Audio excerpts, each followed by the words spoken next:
All right. Well, hi, everyone, and welcome to our bariatric surgery webinar. My name is Angie Bunkley. I'm our bariatric surgery program coordinator here at Tallahassee Memorial. We are so happy to have you join us tonight. Before introducing our speakers, I would like to ask that you please keep your audio on mute until the end of the presentation. We will have plenty of time at the end of the webinar to answer any questions that you may have. And there also will be an opportunity to win a Publix gift card. Please feel free to utilize the Q&A box at the bottom to submit questions at any point during the presentation, or you can ask them during the live Q&A. Tonight, our speakers are Mr. Greg Laffitte, Bariatric PA, and also Dr. Joey Jarrard, our Medical Director of Bariatric Surgery at TMH. I'm going to go ahead and let Greg get started.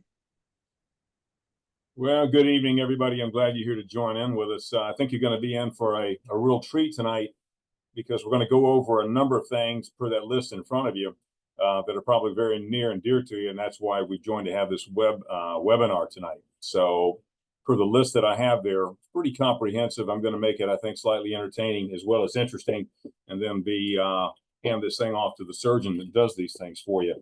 So I'm going to go over a variety of definitions. We'll have an opportunity when we get finished with this to kind of have a question and answer scenario for you. And so if something comes along, you want further details, please don't hesitate to ask. So without further ado, let's jump into it. Here we go. All right, bariatrician. That basically refers to me, and I didn't go to school with a guy by the name of Mark Twain, but it's been quoted that he said, if you find a job that you enjoy doing, you never have to do another day's work in your life. And I enjoy what I do. My job is to specialize in trying to get people healthy. And obesity, and we're going to look in a few moments, obesity comes with a variety of concerns, conditions, and we provide that guidance to help people understand what they're facing. We look at management for this, of course. In my job, the profession that I do, this is what I specialize in on a regular basis throughout the entire week. So this is what I do. We specialize in this, and I hope to be able to share with you kind of the direction of where I think this would kind of make the biggest sense for you. Hope you've got family there that are listening with you as well. Let's jump into some definitions because it's extremely important that you understand why we're going to do what we're going to do, and of course the implications for going into this with surgery.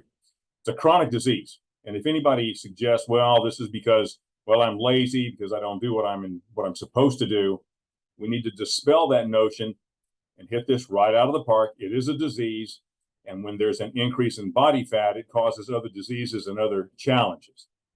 It's not caused by one thing. There's a variety of things that can contribute to it. And the point that's extremely important is to understand where you fall on the spectrum of this. So anytime we have someone with a BMI or a body mass index that gets what we call a class 1, that's a BMI of a 30 to 34.9, and you can see here class 2 or class 3, we begin to look at specific criteria that we want to address, and surgery would certainly be one of those options if you fit into these criteria. So the definitions are going to be obesity for classes of BMI numbers. Okay. I don't know if I can overemphasize this.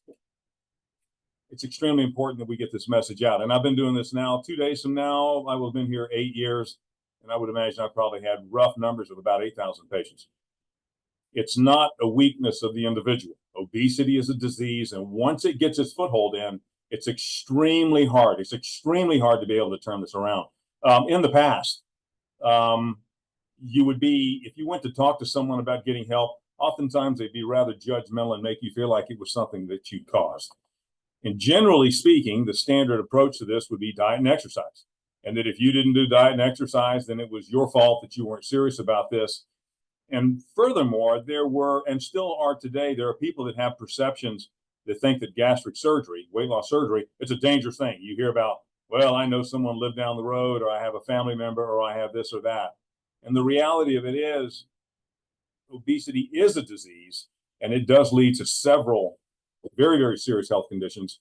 And surgery, for a fact, is an effective and a safe tool for weight loss. As a matter of fact, the literature will tell you very much so that if we get into the consideration of surgery compared to other weight loss avenues that are out there, surgery is the one that demonstrates the greatest amount of excess weight loss. It's the greatest reductions in comorbidities, and it's the first one that's actually demonstrated reduced mortality. So it's safe, it's effective, particularly in the hands of professionals. That's what you have here at TMH. So perceptions before, we look away from that, we look at what we deal with now, and we have a professional team to help you navigate through this process and get you ready. Now, obesity, we need to move that out. Angie, your screen just went full with you on it. Hey, Greg, can you reshare your screen? Sorry to interrupt. Here we go. Are you still there? Yes. Okay. Are you sharing your screen? Fat, the central obesity, a principle that drives this is that the fat, it's a gland, it's an endocrine organ, and it's extremely, it's a pervasive system that systemically distributes a variety of chemicals, if you will, proteins, enzymes, as it's the largest gland in the body. And it's a gland that's making hormones and inflammatory factors and leads to very severe consequences such as heart attacks, strokes, diabetes, joint pain, and some inflammation in certain circumstances. We can't pick our parents, but it's certainly important to recognize that your genetic makeup, including family history, does play a role with this. And we can't pick our parents. And so you'll have to Hey, think Greg. Yeah. Sorry to interrupt, but we've lost your PowerPoint. Okay.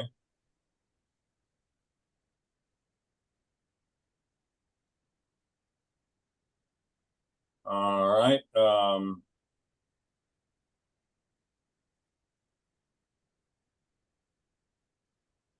How's that? Yes. All right. So we're back with that. Okay. Apologies for that. Don't know why that happened. I'm going to back up a few slides. Here we go.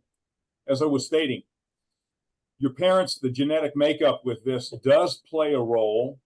Your ethnicity certainly plays a role.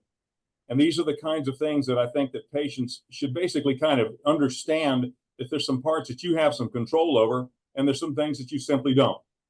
We look at this as an overarching understanding of you, the patient, on a one-to-one individual basis.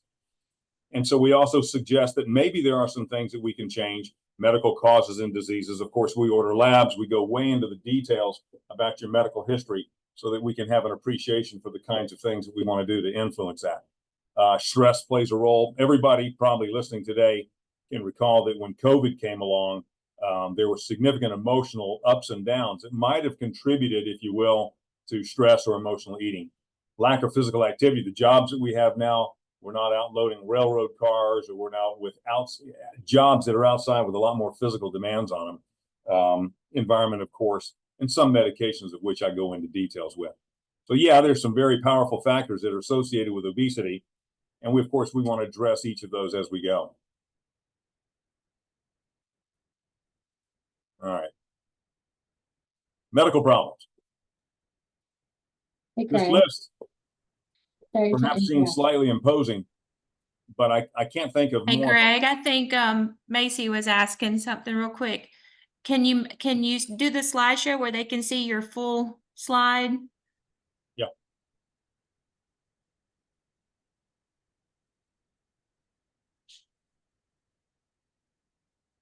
It should say from current slide. Is that better? That's much better. Thank you. Hey, thank you. It's extremely important as we go through this slide here. And I don't want to read this slide for slide, but I want, if you read this, look and see the ones that perhaps affect you in the current medical treatment that you have with your relationship with your primary. Cardiovascular disease. So when obesity shows up, it's not just what you see in the mirror. It's not necessarily just what you see in the test tube, but there's a predisposing set of factors that may evolve, not today, may not be tomorrow, but as we age, we'll begin to see a variety of things that will show up. Cardiovascular disease, think about heart attacks, polycystic ovarian syndrome. As the weight comes on, many of these, maybe one or two, but oftentimes a variety of these will show up at one time, and that can consist of a disorder we refer to as metabolic disorder, if you will. when you get into the business of thinking about the diabetes, the sleep apnea, to mention a few, we're really trying to grab and to treat this entire syndrome of disorders that can occur, and gastric surgery is certainly an outstanding way and a tool to be able to pursue these. Now, I see generally, unless we're having tornadoes go through the air, sometimes between 15 to 18 patients a day. There's a 2-month maybe wait to get here. It just varies. So that should tell you that you're not alone in the quest to try to become healthy. And the latest numbers, that's a 2018 number, 42.4% of the United States or adults had obesity. And then we get into the number of the 9.2, that's severe obesity. So it's fairly profound that the obesity rates are climbing at the rate that they are. A lot of people facing the same thing. Another alarming number right there, 100 million adults are affected by this. So our goals, when you come and you see me, and you're going to be working, of course, if you choose to go with your surgeon, the overall management of this is going to be to take that obesity. We want to decrease it. We want to get those numbers down. Why? Because we want your health to improve. We want the quality of your life to get significantly better. And we're trying to drive the numbers for body weight and composition to the direction that you become more healthy. Some people will say, well, I'm not interested in living another 30 years or 40 or 50 years. My response to that is that I like to have the remaining years that you have here to be happy, for you to be healthy, for us to avoid the kinds of diseases that are associated with obesity. So overall management, we're trying to improve your health and your well-being overall. We have a team. This is not done in a vacuum. We've got a team of people that are part of how we get someone prepared for surgery. The bariatrician, that's me. We have registered dietitians. We have a behavioral therapist that's in our building here. We have an exercise physiologist, board certified, 6-year masters. It's outstanding. And of course, we have bariatric surgeons that are experts in their field. Some of the pictures of the folks that we have on the team. This is the lifestyle support. Those are the gals there, the clinical social worker, our dietitians, and the exercise physiologist. When you come in and you see me the first time, I'm going to give you a handout where you can give Christine Morse, the exercise physiologist, a call, because what we'd like to do is to be able to, again, to shape, if you will, the landscape, because we know that diet and exercise are certainly components that are going to lead to long-term health and improvement. So we want to get that started as soon as we can. There's the surgical team. You've got Dr. Jarrard, you got Dr. Parker, Angie Bunkley, who you've heard from tonight, and then Megan Bell, who is the surgical PA over there in the surgery practice. So some very competent people that would be taking care of you. Now, this is a part where I get to come in and say, how can I help you? What are we going to do? Some of you all may have already come and processed, if you will, through the surgery center, and then were sent back over here to see me for the evaluation and the preparation of this. This is being driven by insurance requirements because they want specific things to be accomplished first. Why? Because if we can do these things up front, that gives us a higher chance and likelihood of long-term success afterwards. It starts off with, when you come and you see me, we're going to be evaluating your actual medical circumstances for any metabolic or any medical causes of the obesity. That's going to consist of taking a look at the medications that you take. And I'm also going to be looking at your lab work to determine if there's anything in there that may be responsible for this. If we don't have current labs on you, you might have them with your primary care provider, LabCorp, or Quest. I can get copies of those, and we'll certainly pay attention to them. The next one on there, this is going to fall in the wheelhouse of our social worker, the gal that handles the psychological component to this. All we're trying to do is to make sure that we are eliminating any eating disorders, and if they are identified, we're going to treat those before you go to surgery. It is not going to stop you from going to surgery. We want to recognize it and afford an appropriate treatment plan. Medications, this is extremely important because there can be certain medications that you're taking that could be inhibiting, if you will, weight loss. There are some prescription medications. The first always comes to mind for me for pregnancy prevention. Depo-Provera is one. There are many others that are out there. We'll look at these on a case-by-case basis. And if there's a requirement or an advice or an advisement that should be made, we'll talk about that certainly at the time. Lab work, we order a comprehensive, generally about 4 to 5 pages worth before surgery as well as afterwards, looking to establish baselines, looking for deficiencies, looking for areas that I can have some some correction, if you will. And then after the surgery, we follow those at a minimum of every 8 months to determine whether or not something needs to be addressed. Behavior modification, this is a big one. Your surgeon's going to mention to you that the surgery is a very powerful tool, but the responsibility still falls on the shoulders of the patient that's going to elect this process. And we like to motivate people. We'd like to help you understand that, yes, many people have gone through this. We'd like to identify specific behaviors and be able to promote things that you can do so that long-term you can get the outcome that you would be hoping for. Nutritional intake and habits. Just on the way home from my house, there's 24 places that I can stop by and I can make unhealthy food choices. It's not that you can never do those again, but our job here is to help you have a greater understanding that we want to be able to make the best choices that we can by improving the intake and making some of the changes to habits that may not be the best that you've been engaging in. The dietitians are very, very good about education for nutritional requirements. And we look into the business about hydration post-surgery. Angie Bunkley is the expert in this area here, so there are circumstances where you may be involved with her with regard to hydration afterwards. We hope that's not the case, but if it does happen, you certainly have a champion ready to assist you with this one. So the idea here is before surgery, we want to do everything that we can. We're trying to make sure that you're in the very best, I guess, the healthiest state possible so that we can get a fantastic outcome afterwards. As a rule, this is a 3-month period of time before we get you to the operating room, and sometimes those circumstances can vary a little bit, one person to the other. Okay. Bariatric team after surgery. So you have a surgery, you go to the surgeon's team for a follow-up 2 weeks afterwards, and then you're going to follow back up over here and you're going to see me 6 weeks post-op. You're going to see a dietitian 12 weeks post-op. The way that this works for people is if you understand that someone's going to be checking, then there's a degree of psychological accountability that's going to be going on because we're going to perform an assessment every time that you come in. And if there's any needed support, we get to have that conversation at that time to help you out. The nutrition is extremely important because the follow-up will require some lab work, and I'd like to identify any deficiencies in a timely manner instead of not seeing you for a year or so. Big deal about making sure we prevent vitamin or mineral deficiencies. So the lab work is an excellent tool to be able to do that. Okay. Now this is the part that probably should get everybody's attention. And I know a number of people that are watching this are going to think, well, I did that weight loss program and I lost a lot, but the weight came back again. Or I tried this one or that one, a variety of different ways, probably tried a lot of medications, but you've never had any long-term success. And you are the people, I can tell you, those are the ones that the bariatric surgeries that are out there can be a fantastic way for you to be able to overcome where the body has specific endocrinological set points.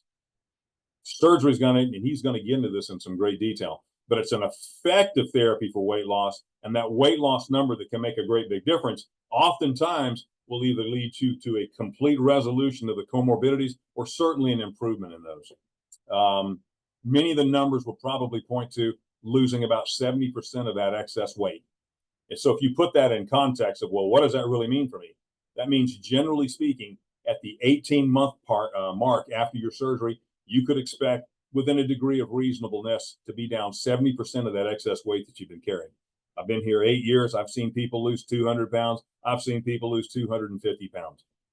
Much of the success of the individual comes back to establishing a very sound relationship with your family, with your medical providers, and just having a lot of desire to get as healthy as you possibly can. So it's an exciting thing to think about, hey, there is an opportunity out there. I don't have to do this. I don't have to do that. I finally have found the answer because all these different diets out there have really never served me in the manner that I hope that it would. So who's a candidate? A BMI greater than 35 with at least one comorbidity or greater than 40 without any. You're going to have to be healthy enough to go through an operation. We'll identify that day one whether there's any requirement for cardiac clearances. They will determine over there and get you through that process in order to keep this going kind of, I don't want to say rapid, but to stay on a pathway to get you to that point. If you've demonstrated, multiple attempts at weight loss and nothing's working, you're an ideal candidate for this. We also want to identify whether there's any drug or alcohol problems, help you through that and establish that those have been addressed, that you're ready to move on with it. No uncontrolled psychological conditions, of course. And there's, of course, a multidisciplinary team within the organization that if there's questions that arise, we talk about it. I cannot overemphasize at the bottom of the page. You must be dedicated to a lifestyle change and a lifetime of follow-ups. Now, what does that mean? So you have the surgery, you follow up with the surgeon, then you're going to get back over here. We get into the line of 6 months, 6 weeks post-op with me, dietitian at 12 weeks, and then we're basically on a 3-month rotation, and you'll be back, of course, to see your surgeon. But you don't have surgery, and then we never see you again. We like to follow up, be able to give you the advice and recommendations along the way with this. So are you a candidate? Yeah, let's take a look at it and see. Greater than 35 comorbidities or greater than 40 with none. And this is the part I get to hand this off to the surgeon because they're going to go into the world of what your surgical options are. And the really, really cool thing about this is that when you've got a board certified surgeon that's done this and done 1,000 of them, I don't hear complaints of people that come back and go, I didn't like the way this process went. Quite the opposite. People enjoy this process. They feel like they finally found a solution set to help them achieve that overall state of healthiness. So obesity, again, chronic relapsing disease with a neurobehavioral component to it that carries along significant comorbidities. And oftentimes you will have done everything you can to try to lose weight. And you're finally to that place where you've arrived at a decision that says, what do I need to do? Well, surgery, less than 1% of those individuals that are candidates for surgery ever have surgical options presented to them. And then also my final statement, this is the one with documented, it's got the evidence-based numbers to support the fact that this is the best way actually to decrease mortality. So you're in the right place tonight. I'm glad that you guys are all here. Sorry for the hiccups there technologically before we got started. And now I'm going to pass this off to your surgeon.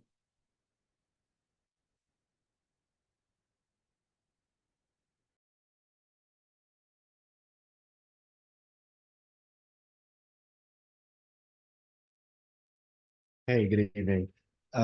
It's not letting me share my screen while someone else is sharing. Greg, could you go and, there we go. Dr. Jarrard, are you able to share your screen now? Yep.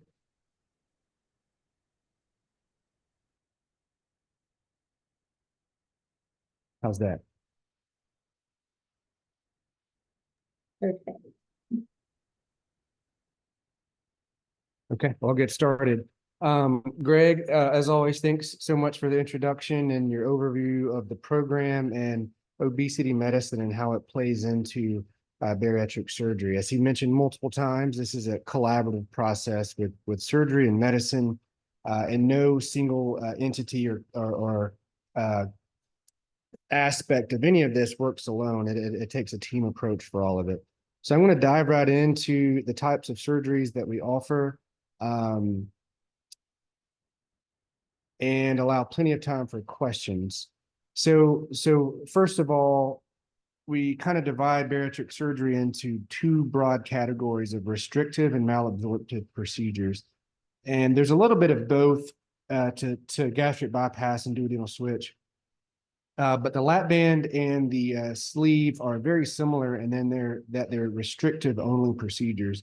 And what that means is it restricts the amount of calories that you can take in at one time. You feel full much faster, and you take in fewer calories. They don't really alter how you absorb food. The sleeve has outperformed consistently the lap band and has shown to be safer. So the sleeve, in effect, killed the lap band. That's why we no longer do it. Malabsorptive procedures, these procedures actually affect the way that you absorb the calories that you do intake. So you're not absorbing 100% of the calories that you intake, and by extension, vitamin deficiencies, calorie deficiencies, and things are slightly more common with these procedures. So they're considered somewhat more aggressive, but also lead to way more weight loss and comorbidity resolution. So that's something to keep in mind as we discuss your options in the clinic. So gastric bypass, how does it work? And I'm going to try to point here. I don't know if this works. But you'll see here a normal stomach on the left. And on the right, this is where a small little pouch of stomach has been divided and separated away from the rest of the stomach. That becomes your gastric pouch. And as you can see, that little pouch is no longer connected with the main body of the stomach. This is a good acid reflux operation because acid produced in the stomach now has no way of getting back up to the pouch into the esophagus. So we do this most often for patients who are suffering from obesity as well as acid reflux. So since it's no longer connected, we have to sew a piece of intestine to that stomach to allow the stomach to empty. So when you eat, you fill up the pouch, you feel full very quickly. So there's a restrictive component to that. And then the food goes directly into the intestine for digestion, skipping the first part, and that's where the malabsorptive part comes in. The sleeve, again, is just restrictive. There's no rerouting or reconnecting. You make the stomach smaller. Now, a very common misconception is that there's no actual sleeve that we put on the stomach. There's no implant. I'm not even entirely sure why they call it a sleeve other than we're removing a sleeve of stomach. But as you can see here with this silhouette or shadow that left behind, this was the original size of the stomach. We removed a majority of the stomach, so now you have more of a tubular stomach. You eat far less, you feel full way faster. And there's some physiologic change in your hunger by decreasing the amount of hunger hormone produced in the stomach. So how do we do overall with bariatric surgery? It's wonderful, you lose lots of weight, but that's not the entire story, right? It is surgery. There are risks associated with surgery. And if nothing else, I'm extremely transparent about all of these complications and my expectations of your outcome after this procedure. But just going through a few common things that we'll discuss. Atelectasis, that's where you get a little bit of fluid in your lung just from having surgery in general. So this is not bariatric surgery. This is any operation carries a small possibility of getting a little bit of fluid in your lungs. And that's why we encourage deep breathing exercises after any kind of operation, not just bariatric surgery, to clear that fluid so you don't get fever, so you don't get pneumonia. GERD or acid reflux, this number is very specific to sleeve, actually. So around a 10% chance that if you don't have any GERD, you may get some after a sleeve. And that's a real number, and that's something I discussed in detail in the office. GERD after a gastric bypass is much, much more rare. And as I mentioned earlier, is a common reason that we would offer a gastric bypass is if you already have GERD. Wound infections, 1%. Marginal ulcer. So this is very specific to a gastric bypass. That's where you get an ulcer at the connection between the intestine and stomach. That happens 1% of the time, most commonly because of patients having exposure to NSAIDs or anti-inflammatory medications or to nicotine. So that's usually avoidable. Extreme hypertension or high blood pressure that causes issue, 1%. Blood clots or deep vein thrombosis, less than 1%. That is a low number. We are very aggressive at avoiding blood clots because it is the #1 cause of death after bariatric surgery, even though it is extremely rare.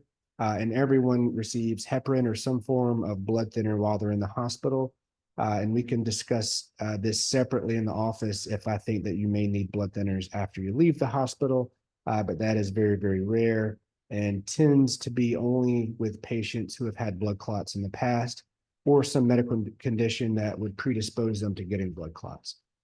Major complications. So by major, this is indicating that something has to be done about it. A stricture is a narrowing, and this can be a narrow sleeve or a narrowed bypass connection. And that's where it gets really hard for food or liquids to pass by, and we often have to stretch these out. Hemorrhage or bleeding, 1%. Now, all of these numbers are based off of the literature, national averages. Anastomotic leak. Anastomosis is a fancy word for connection. So this is specific to a gastric bypass where we make a connection from the intestine to the stomach. Nationally, the chance of that leaking is 2%.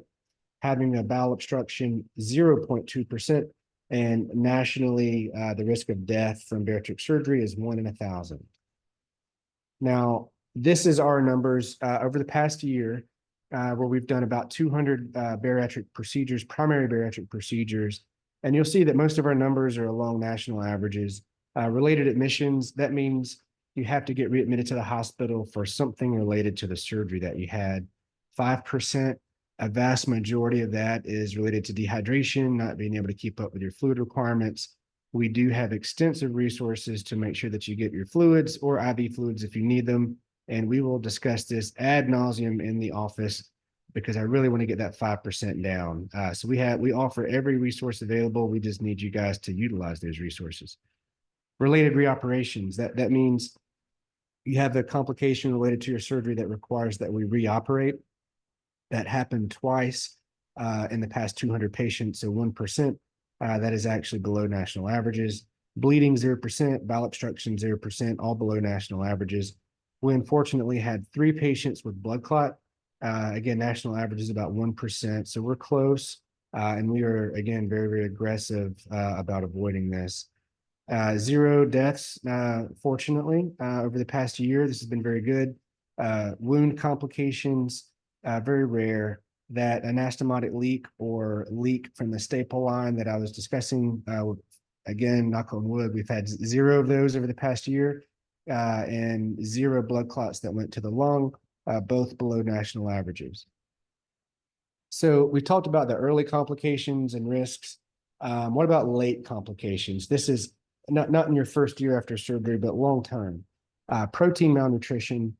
This is where you're not getting enough protein in. So one of the few things that you're going to hear a lot of is drink, stay hydrated, and how much of that protein are you getting down?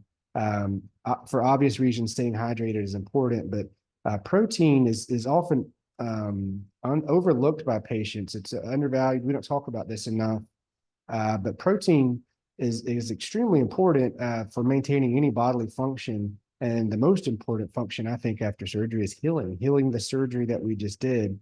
So protein malnutrition is a major source of complications after surgery and one that we try to avoid.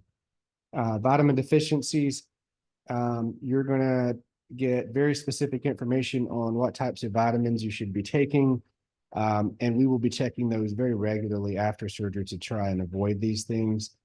And both of these things speak to the importance of why, as Greg mentioned, that we want to follow you lifelong. I don't want you to have a successful surgery, get all of your health back, only 5 years later to have protein and vitamin deficiencies. Your hair or fingernails are falling off, your teeth are rotten, your legs don't work anymore because you failed to follow up with us and allow us to check vitamins. And all of these are very, very avoidable things.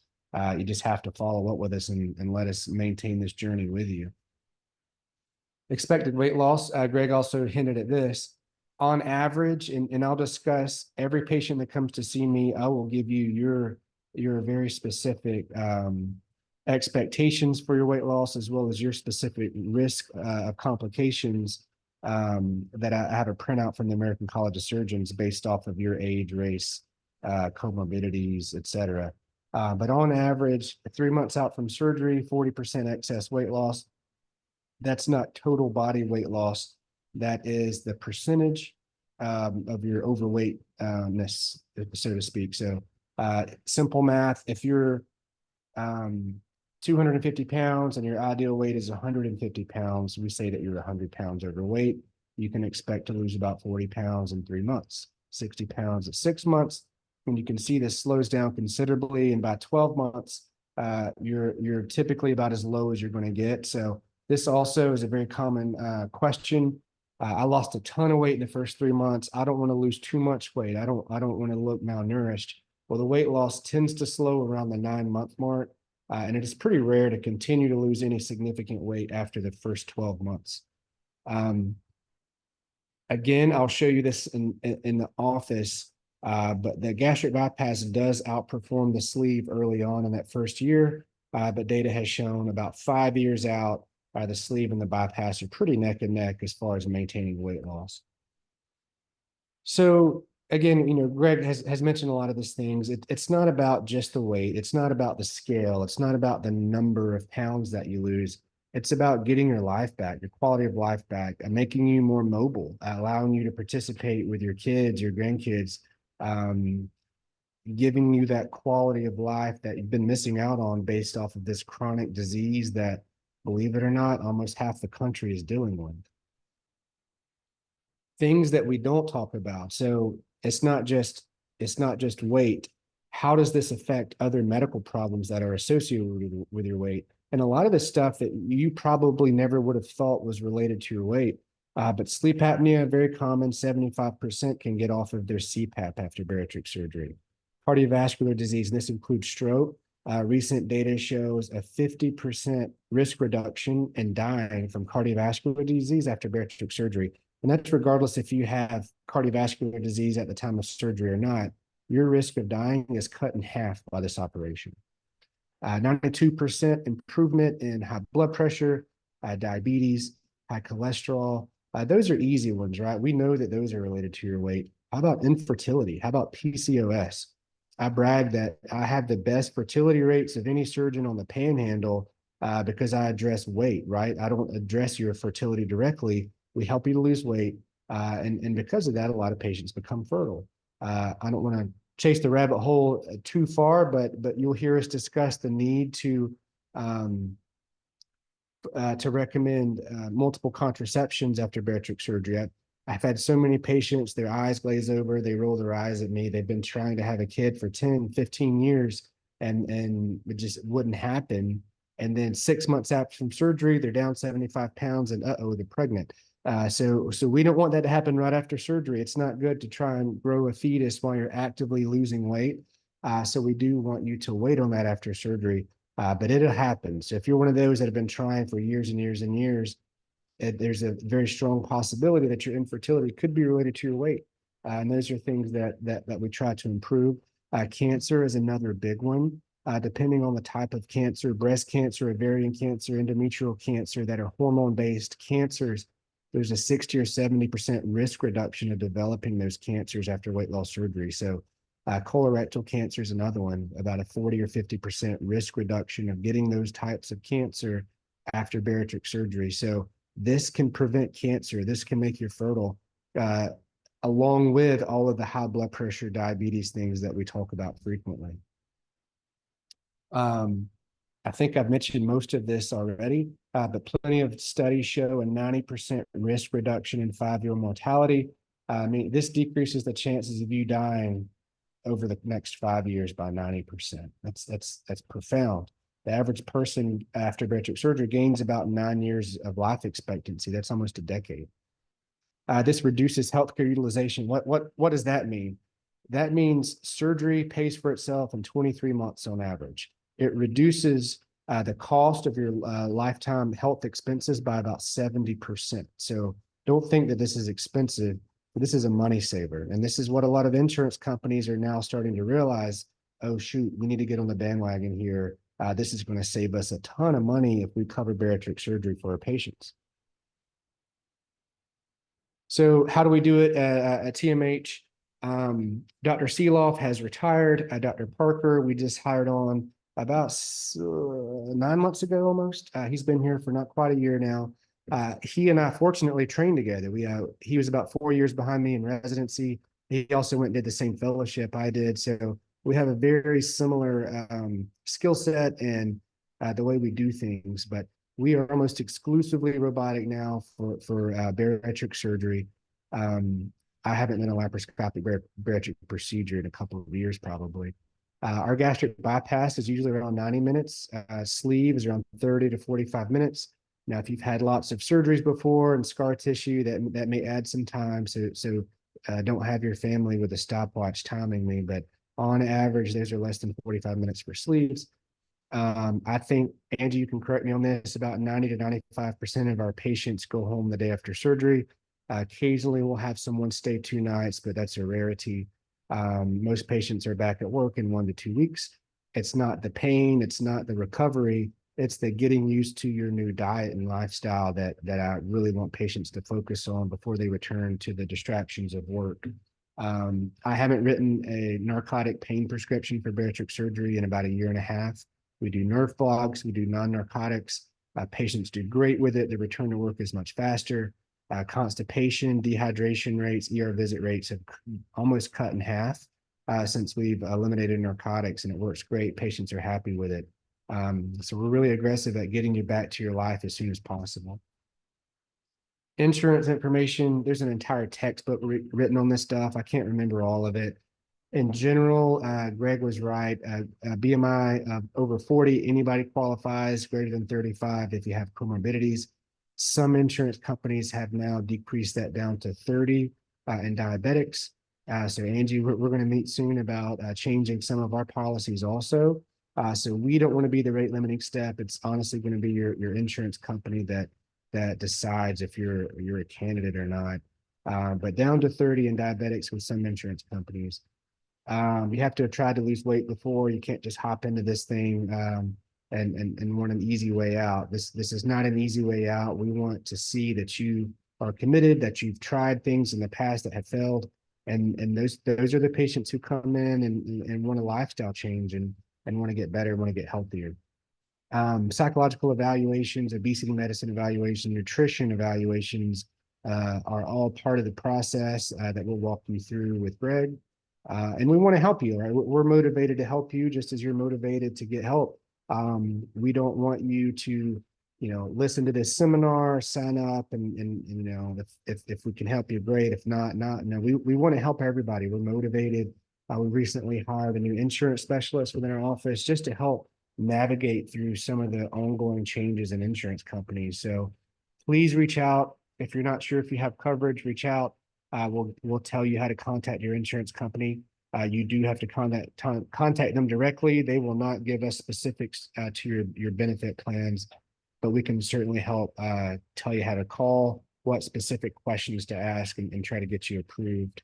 That's all I have. I want to allow plenty of time for questions. Please fire away, and Angie, you can probably help me answer some of these questions as well. Yeah, sure. To add on to what you were saying about insurance requirements, if you guys will all be sure to check your email tomorrow or the next day, I'll send you up a follow-up email that has a form that can actually guide you on how to ask those questions to your insurance company to find out if you have coverage or not. We do have a few questions here in the Q&A. I'll go ahead and start. Please feel free to type it in the Q&A or the chat as we discuss some of these. The first one I have is, I just switched from the pill to the Nexplanon implant. Would that interfere with the surgery? I'm not sure if Greg is still on or not. It does not interfere with surgery at all. As far as how that affects weight gain, I'm not sure. So he may have some specific suggestions or recommendations on the long-term use of those things, but it doesn't affect surgery at all. All right, and then we also had some questions that were submitted previously before the webinar. I have 3 questions here. One is, can you be cleared for surgery in 3 months?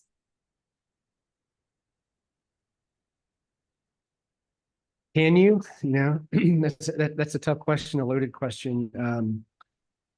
It is certainly possible. There are certain scenarios that we can curtail some certain insurance requirements and try to expedite things. Patients who are recently diagnosed with certain types of malignancy that would benefit from a weight loss procedure before a definitive operation is one that comes to mind. Patients who have severe acid reflux with large hiatal hernias with complications related to the reflux, I have had those patients pushed in pretty quickly. As far as the run-of-the-mill, like patients who don't fit those criteria, who come and meet me or Greg for the first time and are starting out, I think 6 months is probably a more realistic expectation. We can do it faster than that, but there's a lot of evaluations to go through. Your ability to be flexible, come to appointments, not miss appointments, not need to reschedule frequently will certainly expedite that process. But I would not set 3 months as an expectation, even though it's probably possible, yeah. All right. Also, when is it okay to travel after bariatric surgery? You can travel home the day after surgery, as far as real travel, that risk of blood clot we've talked about, 1 to 2% risk of blood clot. Prolonged travel, whether it be in a car or airplane, is probably not a good idea because your risk of blood clot formation in the first 2 or 3 weeks is still pretty high. If you need to go, travel for an hour or 2 in a car, that's probably reasonable. I'd recommend taking frequent breaks, getting out at rest stops, stretching those legs, walking around a little bit is going to decrease the blood clot risk. That's my main concern in the first 2 to 3 weeks is blood clots and staying active. Now, you wouldn't want to have a major operation and then go to, some, Alaskan wilderness where there's no healthcare around, right? So it kind of depends on the specific situation of where you're talking about traveling. And I'm happy to answer a specific question in the office if you have one, but and that's my general recommendations. All right. How long is the pre-op liquid diet? She said that she has seen some people say theirs were 5 days, some 10 to 14 days. So bit of a misnomer. We've been working on what we're calling this. It is not specifically liquids. The dietitian will go through that in more detail. So it's not liquids only. You can have some solid foods, but ours is 2 weeks.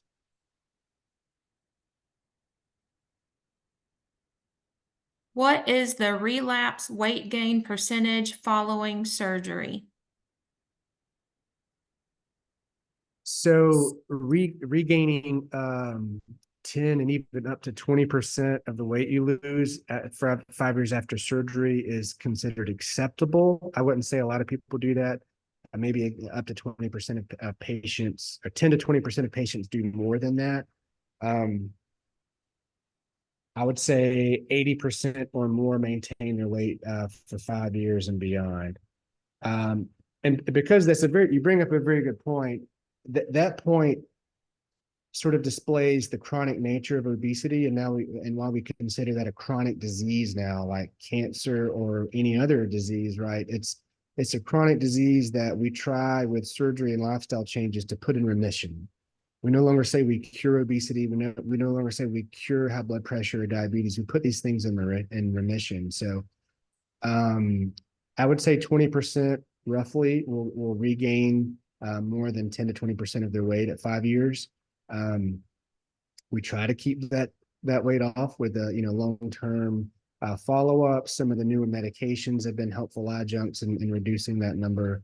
But again, you bring up a good point in that weight regain is a real possibility, just like relapse of any disease is a real possibility, and that's why we need to focus on lifestyle changes that are long-term.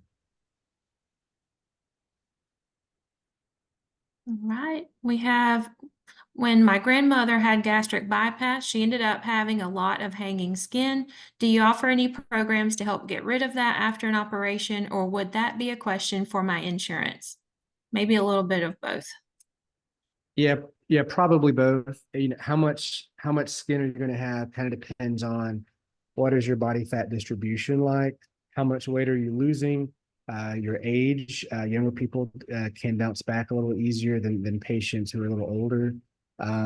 In general, insurance doesn't like to cover a lot of those procedures unless they meet very specific requirements. So the pannus, or the belly that hangs down a little bit lower, it's actually graded like 1, 2, and 3, depending on how low it reaches. Whether or not you have severe rashes or infections, all of those things can help push an insurance company to cover like a tummy tuck. Thigh and arm skin reduction surgeries are a little bit harder to get covered, but all of that is done by plastic surgery. We have 2 or 3 plastic surgeons in Tallahassee that really enjoy doing those types of procedures and can be a good resource along with your insurance company to see what you would qualify for. And as much as that is a real issue, I agree, it's a real issue that we can't ignore. Please don't let that overshadow the benefits that bariatric surgery is offering. Absolutely. Another one we have, it says, I have type 2 diabetes and have been placed on Ozempic. Will this cause me not to qualify for surgery? It will not. Now, again, there's BMI requirements. This is where it gets a little bit of a gray area. So if your insurance company requires that your BMI be greater than 35, if we're meeting you for the first time and you've already lost 50 pounds on Ozempic and your BMI is say 30, then yeah, we may have a hard time getting that approved. If it doesn't get you below that level of just the fact that you're on Ozempic or any other weight loss medication is not a contraindication to surgery. We have lots of patients that are on Ozempic, Manjaro, Wegovy during the preoperative process, and we still do surgery. Next says, I lost a little over 60 pounds using phentermine, but my BMI is still in the 40s. It feels like the effects have worn off. Am I a good candidate for surgery? I'm glad you brought that up. Phentermine, Adipex, any of those stimulants, if you look them up, the FDA approved them from a maximum usage of 12 weeks. So those medications are meant to help you fit into a dress for an event. None of those are meant to be used long-term. They're only approved for 12-week usage. And you know that's exactly why there's a phenomenon called tachyphylaxis. And that's the more you use it, the more your body gets used to it, the higher dosages you need to maintain the response. Just like coffee. If you're a 1 cup drinker, over time, the 1 cup doesn't do as much for you. It's the same concept. So none of those are meant to be used long-term. And I would suspect that if you're already noticing that it's not as effective, you're going to be at risk for some weight regain. And please don't increase your doses. Please don't change any of that up. I think you're an excellent candidate for the program. Lots of good questions here. Next, I have recently had labs that indicate that I may have a GI tract bleed. Does that mean I should look more into the sleeve over the gastric bypass?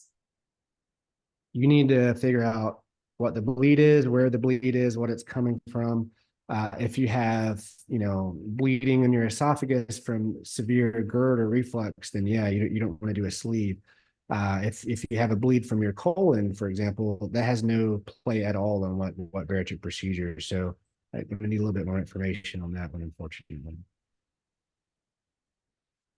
I have heard that diarrhea and other GI effects are sometimes often experienced post-surgery. This can be debilitating socially and occupationally. Can you speak to this? That is fairly rare after a sleeve. Now, dumping syndrome, I believe is what you're referring to, is more common after gastric bypass. And that is typically from high carb loads, not just sugar, but breads or any types of carbs. They go undigested with a bypass and they get down to the bottom part of your intestine. They're still not digested. They cause tons and tons of diarrhea. So true dumping is not very uncommon, but 99% of the time we can delve into what dietary choices or behavioral choices are causing that and try to eliminate those things. So I see it, I don't know, a few times a year. I'll see some dumping. The vast majority of the time, the dietitians can help us get to the bottom of what exactly is causing the dumping, and we can try to get it better. Having lots of diarrhea in patients who are doing everything exactly right and not having carbs, that's pretty rare. And there are medications for that too to help slow the diarrhea down. I can only think of one patient off the top of my head in the past few years that had debilitating diarrhea. They were keeping food logs, doing everything right. We just could not figure out what the issue was. And then you just prescribe medications to try and treat the diarrhea. But again, that's a pretty rare thing. Next we have, I'm not a smoker, but I do have an occasional glass of wine or a mixed drink at social gatherings. Will I have to quit drinking after surgery? It is not a deal breaker, just curious. So you're going to meet a lot of people in this program over the course of going through this, and everybody has a slightly different opinion on this. On one hand, I will say that it is discouraged to drink a lot, obviously. There is a common sort of phenomena where patients will give up one vice and replace it with a different type of vice. So if food is your thing and we're taking that away from you, there is literature that shows the risk of gambling, alcoholism, drug use, things like that can go up as a sort of a psychological replacement of doing something that you're attached to. So because of that, we do have to be careful. If I say you can have a glass of wine, well, he said I can drink wine whenever I wanted, and then you can get drunk a lot faster after bariatric surgery, and it can be a slippery slope. So I'll start with that. On the other end of the coin, I'm not trying to take your quality of life away, right? I understand. I have a wife, I have 4 young children. I understand the importance of a glass of wine occasionally. Please understand that. And I don't want to say that you can't ever do that again or take that away from you. I'll just say tread carefully. Thank you so much. Lots of good questions. If you have any further questions that you didn't get a chance to have answered, my information is here on the screen. There's my email, angela.bunkley@tmh.org, phone number 850-431-4046. Feel free to call or shoot me an email and we'll get your questions answered. Now I've got a couple of quiz questions to see if you guys want to win a Publix gift card. First one to answer the correct answer in the chat wins. The first question is true or false? Obesity is a chronic disease and the cause of many serious health conditions. Anybody want to take a stab at it? True. Kiki, you won. It looks like I'm not sure who was first. Was it Kiki or Crystal?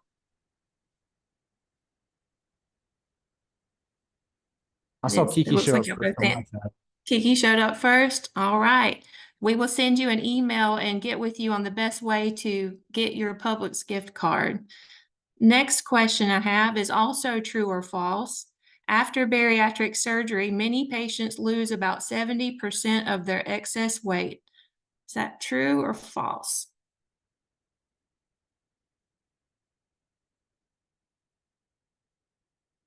I didn't have it pulled up. Do y'all see who did it first? Reba? Yeah, I have Reba Davis on mine as first. Reba's first. Kiki and Reba, you are the proud new owners of a $25 Publix gift card. Well, I want to thank you all so much for joining us tonight. I hope you got a lot of good information. If we can be of any help to you guys starting your journey, please reach out and let us know. We look forward to taking care of you. Thank you guys. All right. Thanks, everyone. Have a good night. You too.